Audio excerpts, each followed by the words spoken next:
going to be awful, and I'm going to cringe, and I'm going to hate you for it. I was like, fueling the fire, dementia control, and I just came up with it. You liked it, and you stuck it in the song. It's dire, really, isn't it? And getting these tiny little booths, and we were all kind of separated in these small little sections. I suppose it will always be your brimful of ash, won't it?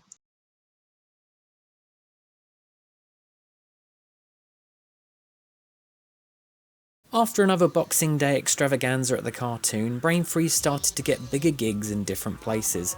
Sean had been in a relationship with a girl named Becky Lee for a while, and her father was kind enough to allow us to support the band he was managing at the time, a fun little band called The Goose. While this support slot started at the cartoon, the next would take us a little further into London with a night at the King's Head in Fulham on Valentine's Day 2003. In March 2003, the Goose support slot provided Brainfreeze with their most important show yet, the Metro Bar on Oxford Street. There was plenty of excitement within the band's circles about this gig, however poor sound on the day meant it wasn't the greatest night in the band's history.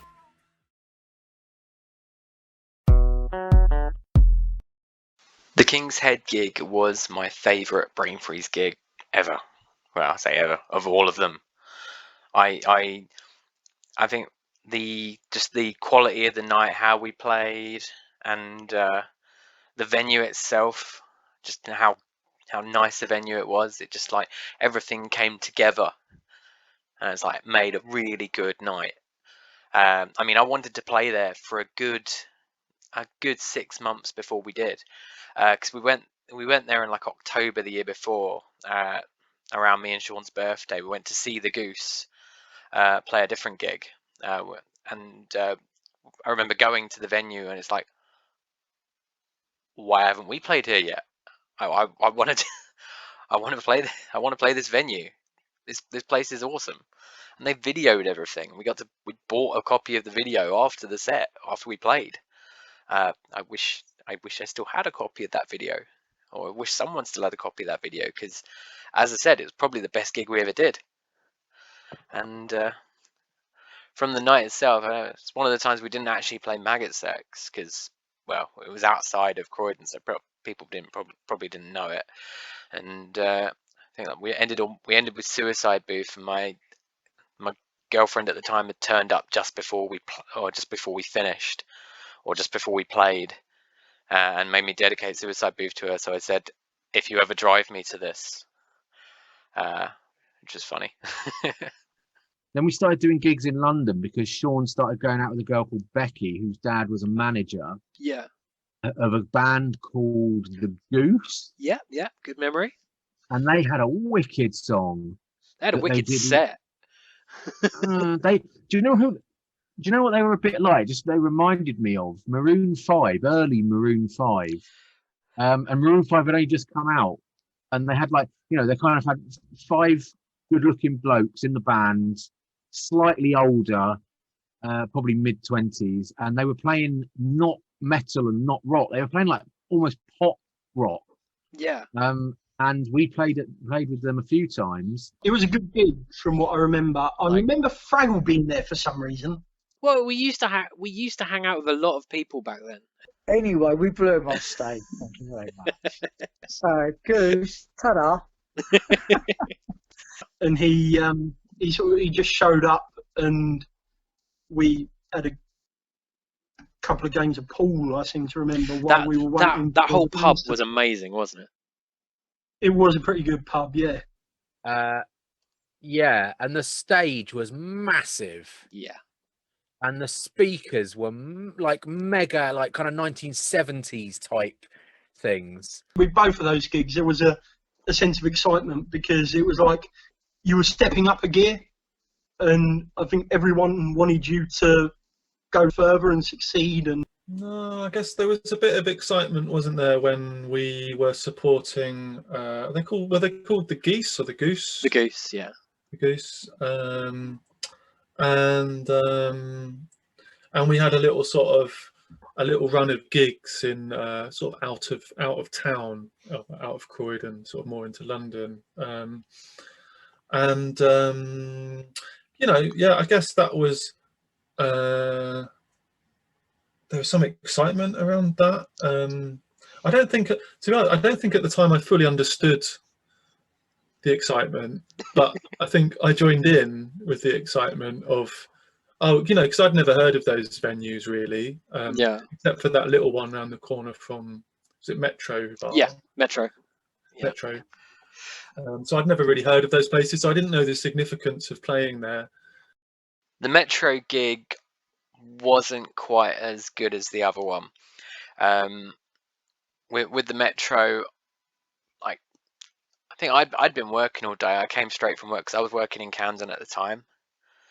So I don't know if I was knackered, but it wasn't really my I wouldn't say it was a performance issue. So on the day, the monitors on the monitors on the stage weren't working properly, or the sound wasn't mixed properly, because I couldn't hear myself. All I could hear was the guitars, and they were quite screechy. So I don't know if it affected. Maybe it affected me. I don't know. I couldn't hear myself. But I didn't enjoy that gig as much. I seem to remember it being a pretty good gig, and I seem to remember it being quite exciting that you were playing like a London club. I'm pretty sure I was there for that one, because that's how Carl got the job working there. I think me and Brian were just, because Brian was definitely at that gig, and I think me and Brian had been referring to each other as Brainfreeze roadies for a little while at that point. And I think we just fucked about in London for a little while during the day before the gig. I think we might have gone to South Bank and just hung around, generally just messing about in London like we do sometimes back in those days. And I think Sean was with us at one point, and he said, Carl was at that gig as well. I don't know why. Maybe because he just liked hanging out in London. Again, we were quite close with Carl anyway, and he was quite close with Mark as well. Yeah, true. But yeah, Sean's like, well, if you're going to be actual roadies, then you're going to have to do some roadieing. So here you go, you can carry my bag for a while. So I just stuck Sean's backpack on and carried that around, which officially made me a Brainfreeze roadie. A couple more cartoon shows followed, but unfortunately there wasn't many Brainfreeze gigs left. A disagreement between Mark and Sean led to a fight, which in turn led to an issue as to whether we could continue to play as a band. We played a couple of shows at a couple of pubs in Croydon without Mark, the Eagle and the Harp, but following those the band then went on an indefinite hiatus. So yeah, Brainfreeze broke up, and I don't actually remember why we broke up. It was, but I don't think it wasn't in any way angry or a fight, was it? It was just sort of like, oh, this has come to an end. For me, I certainly don't remember falling out with anyone. Well, so there was the fight with skateboards. What I was told is that, because I wasn't there that night, but you and Sean had a fight with skateboards outside the Black Sheep. It was just it was by George Street tram station. Oh, but yeah, it doesn't matter. Yeah, outside Alder. Close enough. Yeah, same place. It's Croydon. I don't mind if you put this in or not. Can I ask, was my name mentioned within that? And that was kind of brewing, but not being talked about in a weird way, I think. And then Sean, I think we'd all been drinking, and I happened to have a skateboard in my hand, so I hit him with a skateboard, and then we had a bit of a scuffle, and then that was kind of it, really.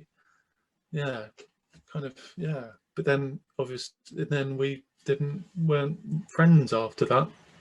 I've seen him since, right? But in passing, I think maybe a couple of years later or something, or a year later, I saw him, and it was all right. He said hello and stuff. But yeah, it's just kind of yeah. It's the kind of thing you do when you're sort of 18 to 20, however old we were. Because Mark, I don't know if you remember at the time, Mark had just gone away travelling for a while around Europe, and I don't think he made it very far. And then one night, I can't remember who else was there, but I was drinking in the Ship of Fools with some people, possibly you, possibly someone like Lisa. Mate, I really can't remember who exactly, but Mark walked into the Ship of Fools, and I thought he was still in. So I was excited to see Mark. I was a little bit drunk. We started having a bit of a catch up and chatting about things, and that came out, and then it all went a bit wrong.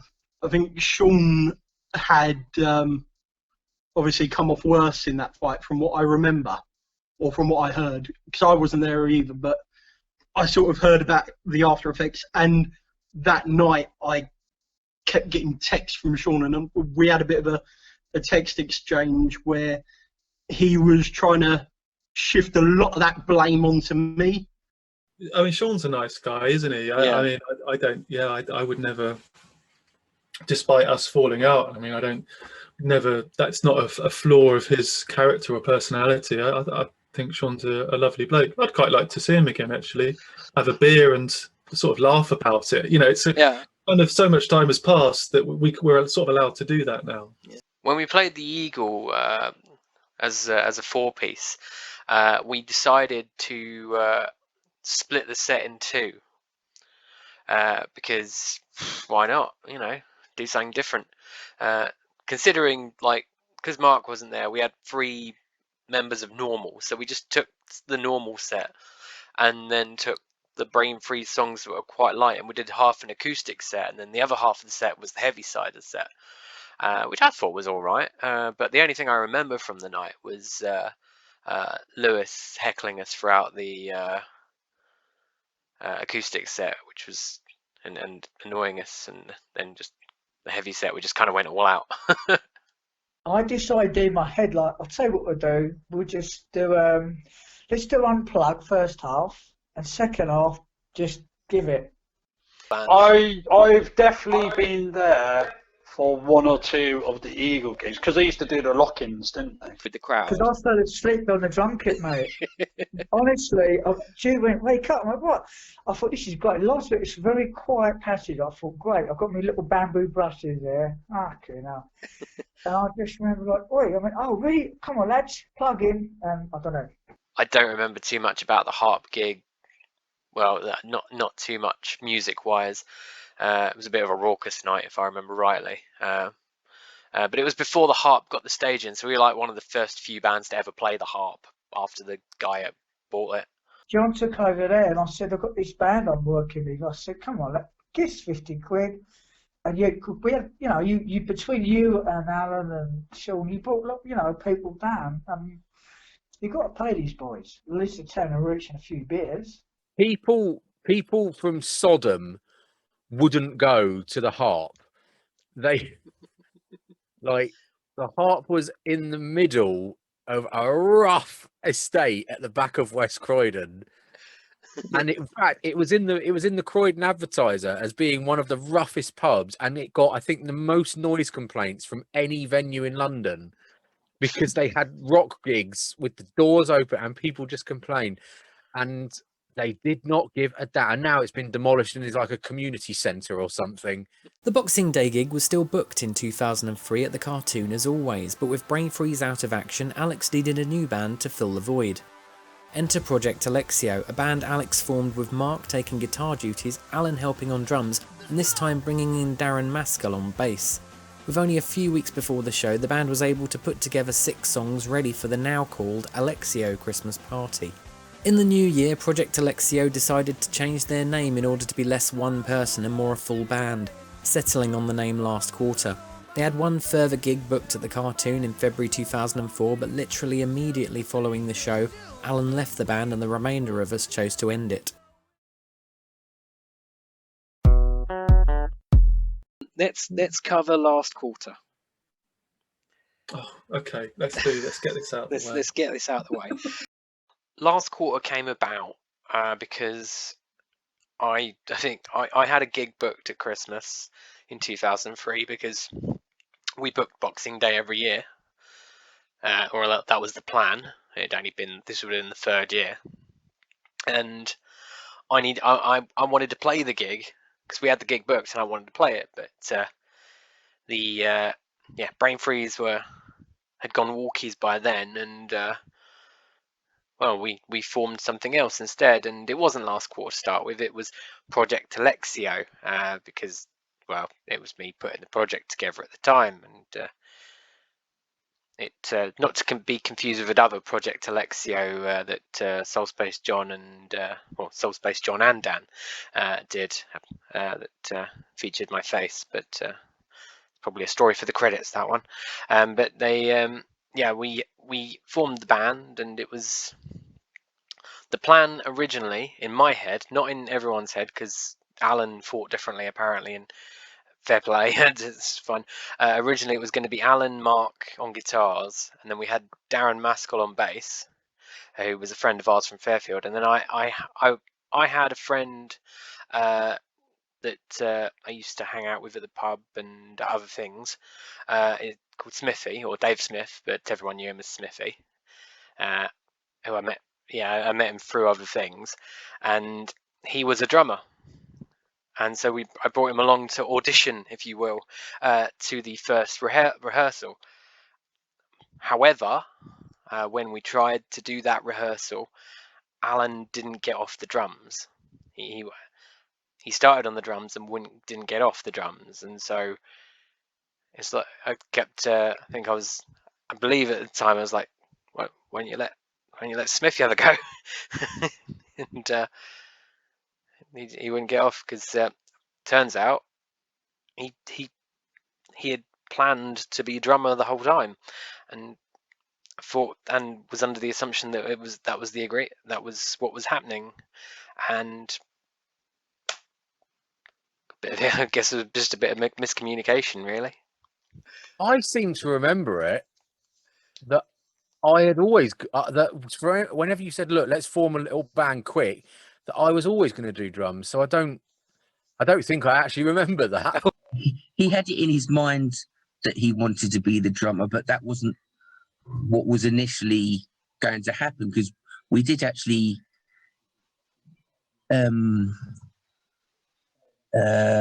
audition someone, didn't we? Yeah, it's a shame because I've never been like a real lead guitarist, whereas that's Alan's forte. So to have me as the only guitarist was a bit of a mistake, because it's not really what I wanted to do, and it's not really what I was very good at. And Alan kept wanting to use his jam block. He's got really excited that he bought a jam block, so he was trying to use that in as many songs as he could. Or jam block.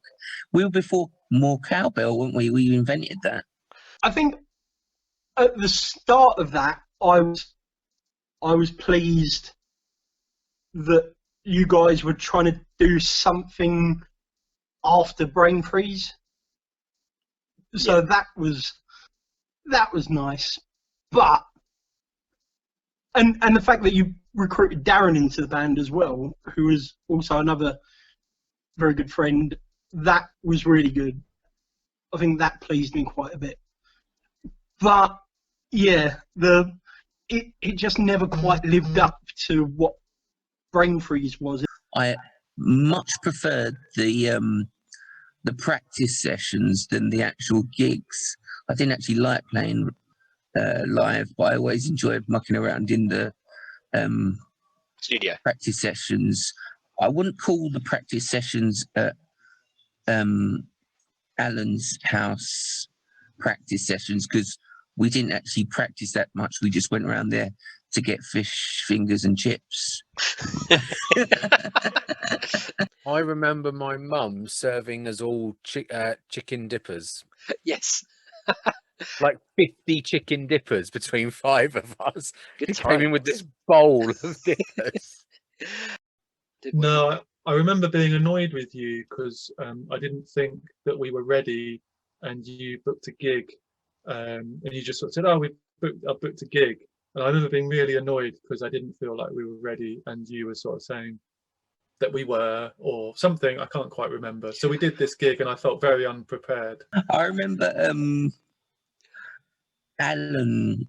It was either Alan or you were deciding what the set list was going to be in what order, and Mark was like, "I've done this before.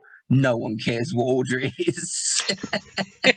If they don't know the songs, they're not going to care what order it is. So I don't know why you're bothering arguing about this. I remember trying to do a solo with a cigarette lighter, and it sounded shit. There's a few. I remember some of the songs, not all of them, because there wasn't many. We did two gigs, and both of them had 6 songs.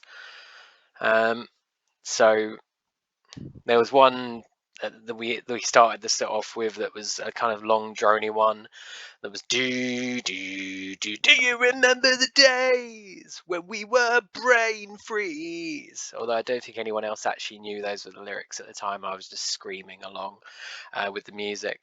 There was one that Mark wrote called Pink and Yellow. That wasn't actually the name of the track, or that wasn't mentioned in the lyrics at all. It was just how I believe it's how Mark felt the guitar riff sounded, I think. You know what? Because I think I mean all our brains work differently, but the minute you say Pink and Yellow, I immediately can go straight to where that comes, like I could do that. Yeah, I could do that. So I think playing that riff or that song, like for some reason I associate it with color. So I think there was something going on there, because you saying that now, it's like I know exactly what you mean. Yeah. There was also Easy You, Easy Me, which we actually recorded in Alan's bedroom, and it was I quite liked it, but it didn't go down quite well when I posted it on a forum, if I remember rightly, back then. Or it went down okay, but they said there was a lot of like, oh, you could do this better and you could do that better, which is fair enough.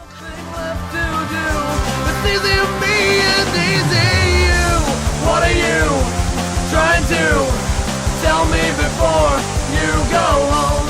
Maybe And there was the Tummy song, which I wrote the lyrics to. It was about abortion, and everyone took the piss out of me because I did the rhyme. They had no money to rid me from her tummy. Tummy. The only song I remember was and it was mostly because Mark and Darren hated the song, and they would lay into you about it, and it was the one about the abortion. I remember the one that me and Mark used to take the piss out of because it had the word tummy in it. Tummy. Well, I think it was about abortion, wasn't it? Yeah. The lyric was, she had no money to rid me from her tummy. Yeah, that was it. I remember 2 songs. Go on. I remember the one we recorded, and there was one where you played snare drum as well. Yes. Like on stage, and it had. I can't remember anything about it, but I can remember the rhythm of it. Towards the end of the song, it had like a repeated. And Mark wrote all the riffs for it. There was another song there. I can't remember what it was, but I also stole the lyrics from part of it to another Me, Myself and Your Mum song, with the song The End. This is the end, there's nothing left, there's more to this than a timely death. The war is won, the victor stands, but I'll still be there holding on. So last quarter ended after the second gig, like immediately after the second gig. Alan wasn't feeling it, and said we were outside after that second gig, and Alan's like, I'm not going to do this anymore. And that was kind of it, because Alan did his Alan left, and it kind of fizzled out. No, I think yeah, I think we all knew it wasn't going very well. And I've got to say, I remember people didn't seem to like us that much. And they came because they were our mates. But I don't think, like the Beatles, I don't think that as Paul McCartney, he has the. We just having a very mediocre gig, and Alan taking us outside and saying, "Yeah, I don't want to do this anymore." He was like, "No, I don't want to do this anymore." He just looked really pissed off. From my memory, I think I was leaving for university soonish anyway. I think, because I know that when I started at university, I wasn't in a band. So I think that's what it was, but I don't ever remember having a sort of, oh, I really hate this. You know, on reflection, like I really enjoyed playing with Darren, and I thought he was really good. And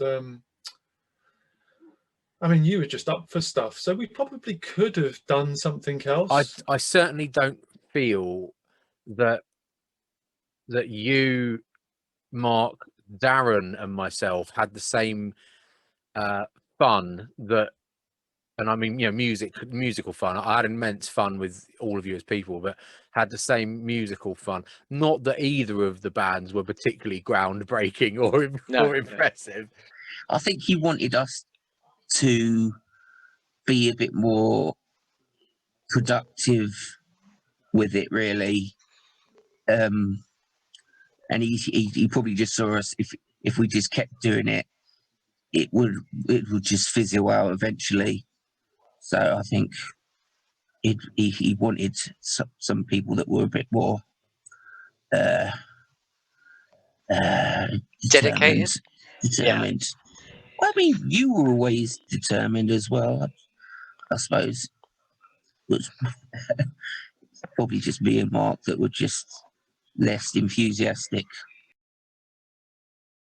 I remember probably one of the coolest moments in my life where I didn't think I'd ever get any cooler. And I think because we were still underage and we were playing at the cartoon, we weren't supposed to. And I remember going up to the bar with Kim and I think Dan. And I go up to the bar and the barman was like, "You any ID, mate?" I, of course, didn't. Not at all. And I was like, "Hey, you see this stage? I'm in the band." And he's like, "Oh yeah, no problems." And I was like, "Yeah." As I say, I think the only one that really sticks in my memory was your 18th. Even if the memory of which venue it was actually held at wasn't quite in there, I do remember sort of the evening itself.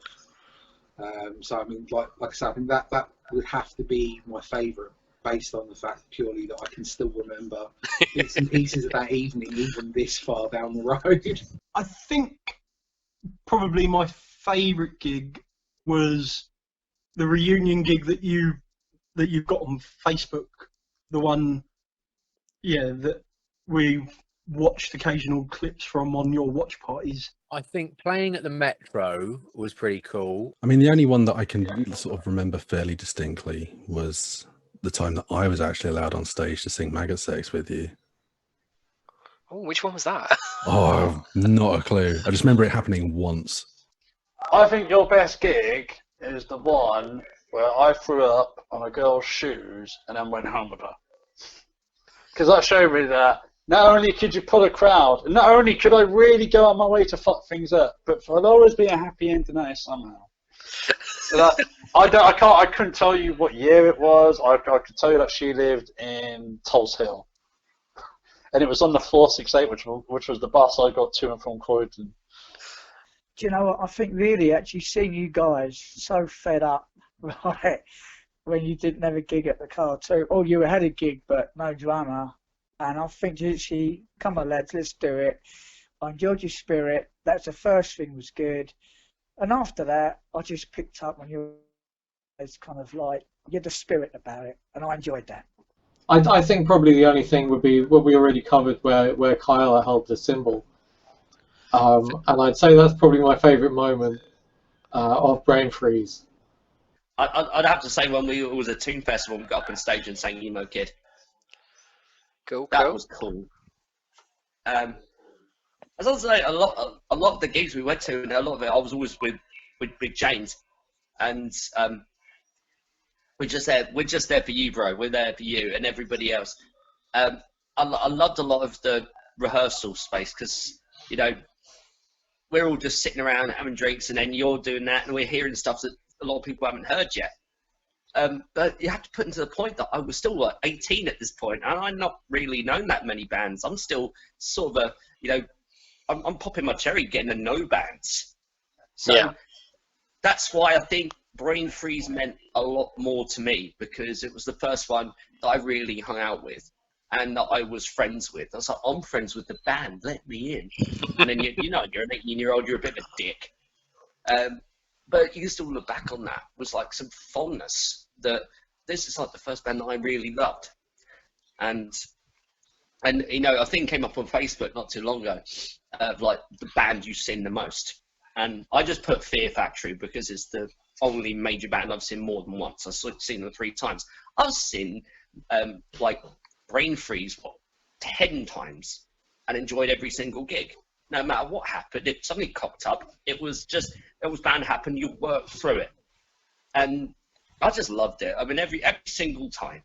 I mean, it didn't matter whether you were in the cartoon or anywhere else. I mean, you're seeing Brainfreeze, and you know what to expect. You know how to have some fun there, because I know when there was people just screaming out, "Play Maggots X," and you know we're more than just a one-song gang.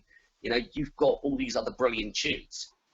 So that's, I think, collective way. I mean, I loved that one time when me and Beach were and Darren were on stage going, "Emo Kid." That was great fun. But you know, you weren't one-trick pony. A lot of other geezers were trying out work.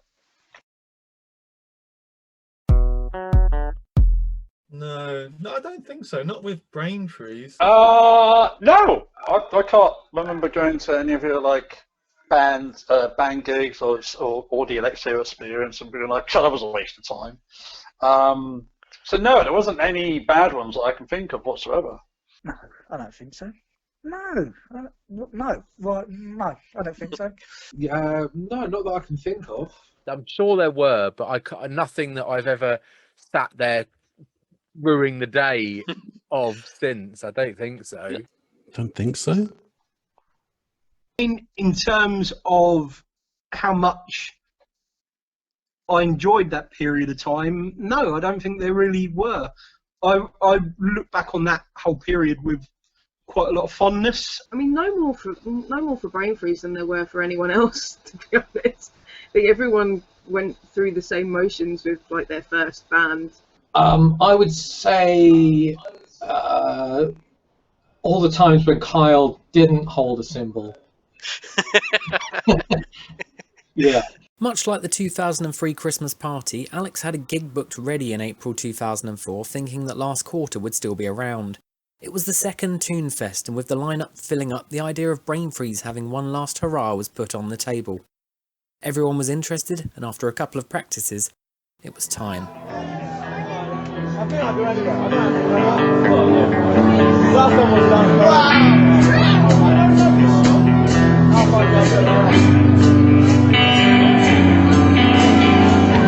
I was waiting for the end was waiting there for me. And when I finally saw his face, my fear was in for my time is wasted! My time is wasted away! My time is wasted! Oh, everybody! Evil! Evil! Evil! You're evil to me!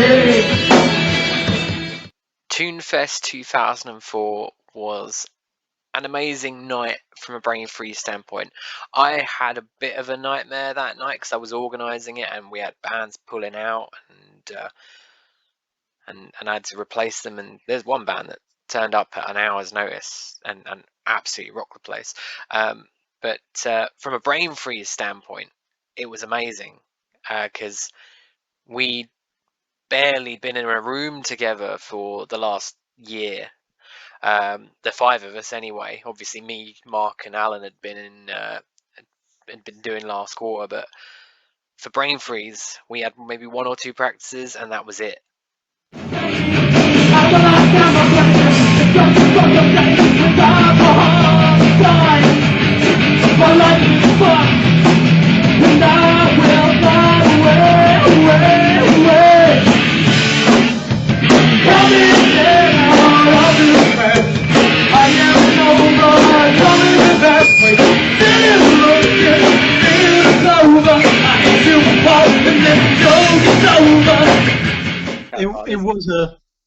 It was a particularly good gig from memory, yeah. Nobody had a single moment making room between their eyes. Suddenly making no. Why was it all so? Why was it all silly little laugh? Step down, it feels like it's the end, and I'm gonna get motherfucking heavy on your back. My life was it all a waste of time? I don't know, I don't think.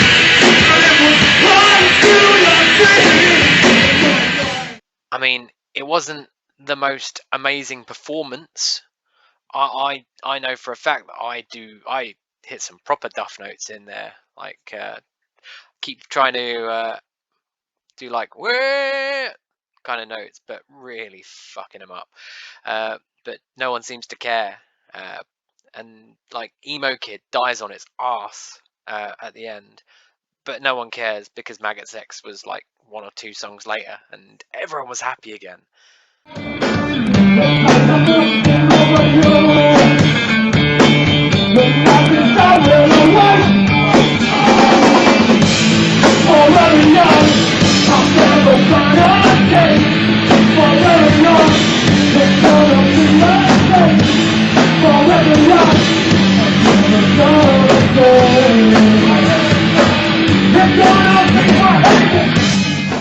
I just remember getting very drunk and no longer caring about anything because it was just weird being back.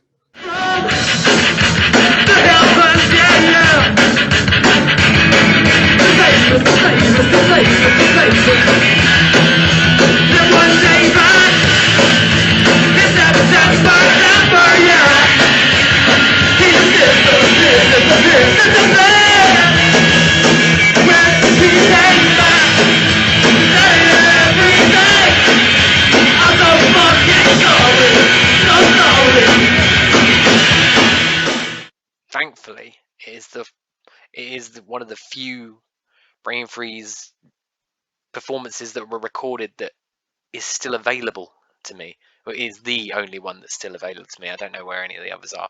I wish we did have others.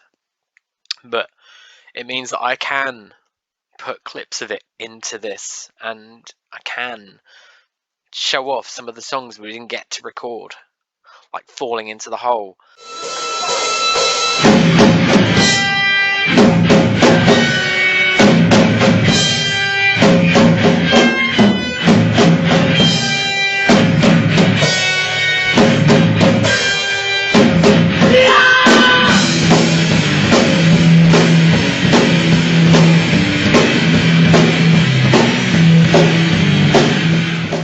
Nothing But Nightmares.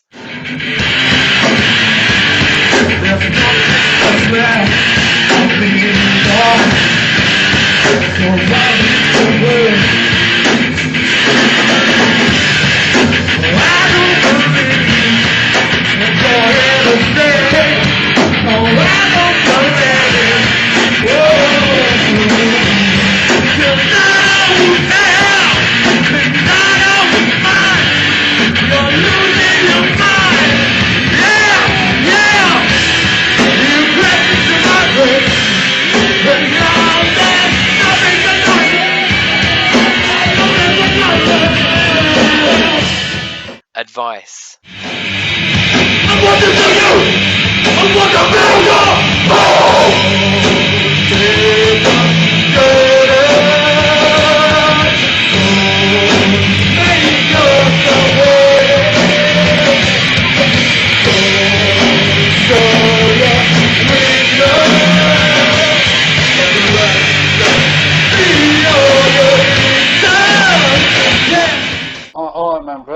say, it's your hair that stands out. Plus, when I watched it, I forgot how dark it was.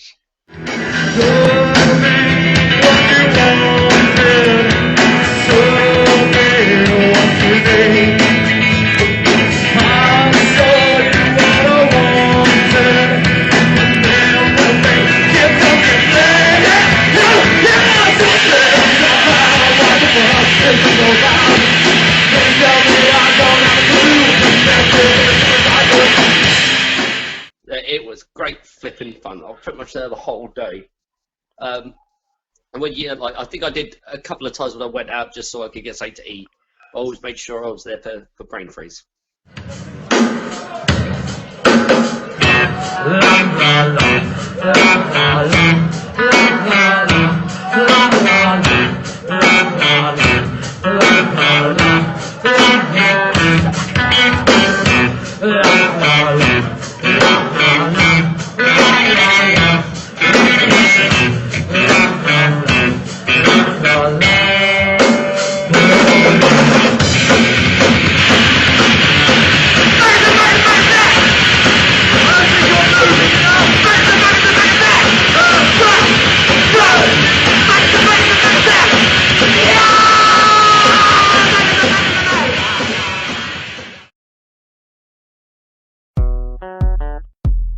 Fuck yes.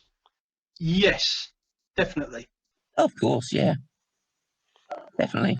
Absolutely, I would love to. Mainly less for the music, more just to see you guys again. Damn right I would. Damn your ass right I would. Yeah, sure. Yeah. Yeah, I'd turn up. Do you know? I think I probably would. Yeah. For nostalgia, if not anything else. Yes. Yes. And I don't give a fuck who I piss off being there. I love a lot of bands that have got back together after many, many years and just fancy doing it again. I often host, so that's something that I do. Yes, and yes, the answer is yes. Probably.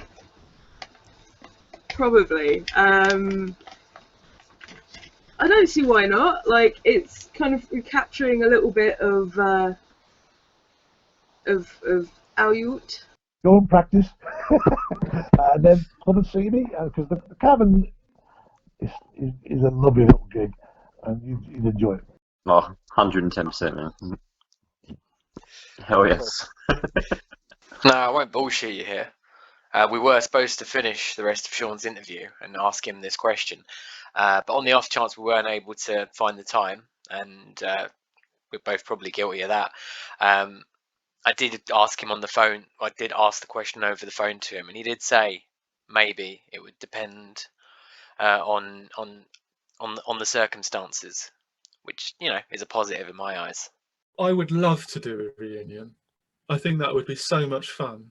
Yeah, I think that'd be so much fun to do that. Yeah, I'd love to do that. You've already answered the reunion one, haven't you? For the one, you do it for a one-off. I would, yeah. But Yeah, as I said, just a one-off. I'm too old and tired to do anything. But SOB, Smeg on board.